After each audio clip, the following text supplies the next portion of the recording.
Today, a series of amendments were voted on for the $15 minimum wage. Here's Bernie Sanders. Believe this is when he introduced the amendment for the $15 minimum wage, calling out the parliamentarian and saying what is like sort of demonstrably true. Because of an unfortunate and, in my view, misguided decision by the parliamentarian, this reconciliation bill does not include an increase in the minimum wage to $15 an hour. In my view, it should have. And I think the parliamentarian was dead wrong. But more importantly, it is an absurd process that we allow an unelected staffer, somebody who works for the Senate, not elected by anybody, to make a decision as to whether 30 million Americans get a pay raise or not. Now, I don't care how the parliamentarian rules, no parliamentarian should have that power. If people here want to vote against raising the minimum wage, you have that right. You want to vote for it, and I hope you do, you have that right. But we should not shuffle off that responsibility to an unelected staffer. That's wrong. Okay, and so Bernie Sanders takes to the floor. He talks about how ridiculous it is that the parliamentarian killed it. We all know that the parliamentarian can be overruled. It has happened in the past. The parliamentarian just gives an advisory opinion. Here is Sanders in that same Senate floor speech challenging senators to live on starvation wages. And the National Women's Law Center. So once again, this is legislation that will increase wages for 30 million American workers. And if you ask me what the great economic crisis in our country is today, it's not just high unemployment. It's not just income and wealth inequality. It is that half of our people today and before the pandemic were living paycheck to paycheck. Their wages were so low that if they had a problem with their car or their kid got sick, suddenly they were in financial crisis. And in the richest country in the history of the world, half of our people should not be facing economic desperation when their car breaks down. And the reason for that is significantly that many millions of workers are earning starvation wages, and I underline that, starvation wages in this country. I'd love to hear anybody get up here and tell me that they could live on $7.25 an hour. They could live on $8 an hour. They could live on $9 an hour. You can't. And I've been all over this country, and I have talked to workers who are making $10, $11 an hour with tears streaming down their cheeks, telling me what it's like to work for starvation wages and try to raise your kids. So the time is long overdue. Last time this Congress passed an increase in the minimum wage was in the year 2007. 2007. It is time to raise the minimum wage. It is time to raise the minimum wage to a living wage of $15 an hour. Here are Powerful. Yeah. And here are the Democratic senators who voted no on the minimum wage amendment. John Tester from Montana, Joe Manchin from West Virginia, Jeanne Shaheen from New Hampshire, Angus King, not technically a Democrat, but caucuses with the Democrats from Maine, Kristen Sinema from Arizona, Tom Carper from Delaware, Chris Coons from Delaware, and Maggie Hassan in New Hampshire. I have to say something about that, right? Just really quick. Please. This is why I was fairly ambivalent about this strategy by Bernie Sanders. So let me just say, everything he says there is powerful, morally correct, exactly why we need a $15 minimum wage at least yesterday, more than yesterday, right? Years ago.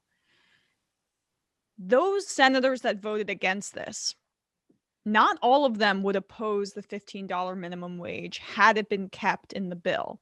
They're doing this in order to provide cover for Joe Biden's cowardice and unwillingness for him and Kamala Harris, really it would be Kamala Harris's job, but she would get that directive from the White House, to overrule the parliamentarian. They're making it artificially seem like there were more no votes against the stimulus package that included a $15 minimum wage than there are. Chris Coons is Biden's little minion. He does whatever he wants. And I think Carper, alongside him, a lot of these senators are running interference for Biden and cover for Biden. And so I didn't agree with taking this out and taking this tactic, really, forcing the vote in this area, because it makes the minimum wage Look weaker. increase seem more insurmountable than it actually is. Yeah. And it allows there to be an excuse going forward. So while Bernie obviously is correct in terms of just the policy and what needs to be done, I don't agree with the strategy. I couldn't agree more. The only thing I would add to that is it's also cover for each other.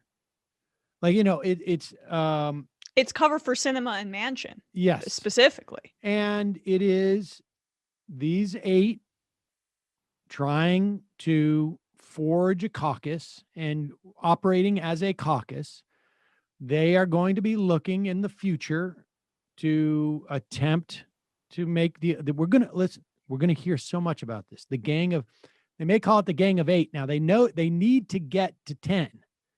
So they're going to try and call it. Now they could call it the Gang of 18.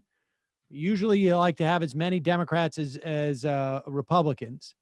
And the bottom line is this is to basically protect each other as well, to protect Manchin and Sinema. Now, maybe down the road, this pays some dividends. I doubt it. But yes, the strategy, the amendment strategy was never going to win. You could have left it in there and focused the attention on where it should be focused. You must exact some type of political cost in this scenario. It wouldn't have been big, but it would have, if you had left it in the bill, tried to force, that would have been a long shot as well. But to do this was just basically performative. And all it does is, you're right, it makes the minimum wage look less doable. So when people say, I'm holding Kamala Harris to account for not overruling the parliamentarian, somebody's going to turn to you and go like, it lost. It couldn't even get 42 Democratic votes. Exactly. But in the House, it passed because this is a core policy, of the progressive priorities. This is by far the most doable. And the reason it passed in the House was because, it is that doable. It's just that Biden didn't want to overrule the parliamentarian. Sinema and Manchin at least wanted to posture as such. And now they have more senatorial human shields in order to back up their case. Put up Carper's tweet. Yeah. Tom Carper has said that he supports a $15 minimum wage. He just voted against this amendment. So this is back in 2018. A tweet by Carper there. It's the second in that thread, I believe. And now he's going to say, I voted against it because it shouldn't have been, from a procedural standpoint, we knew that it didn't belong in that bill. And this is in 2018. Yes. So the point is that that's 3 years ago, folks. So the argument on the other side is, okay, now we know who the primary, right?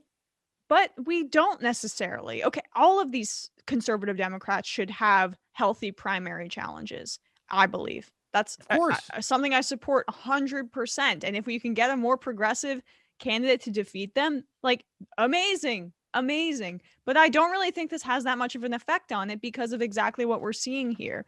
Mostly who this protects is the White House and Sinema and Manchin, the 3 real villains in this situation. Yes. So now it deflects blame and scatters it across other Democrats. And now they're like, oh, we curried favor with the White House and maybe we'll get something on the back end by doing this. I think it muddies the waters and it doesn't necessarily make things easier to pass the minimum wage, which is, just because I don't support forcing the vote in this, and this specific tactic Well, it doesn't just doesn't make mean sense in this context. I mean, it just doesn't make sense. And, yeah. and we have a good example of why now. Like, are people really like, oh my God, I had no idea about Chris Coons. I had no idea. I mean, and that's why it's not a coincidence that you're seeing, half of those voters, I mean, half of those senators are the same delegation, from their states. Like, we're in this together. I got your back. You got my back. If 8 of us do it, then there's no, Both the senators from the president's home state. Exactly. Yep. Well, I mean, that's and New Hampshire. So it just doesn't work. But that's what it is. Again, though, Bernie, obviously warrior for the people. It's a strategy that was, it was. I found it inauthentic. I find it inauthentic. Without a doubt.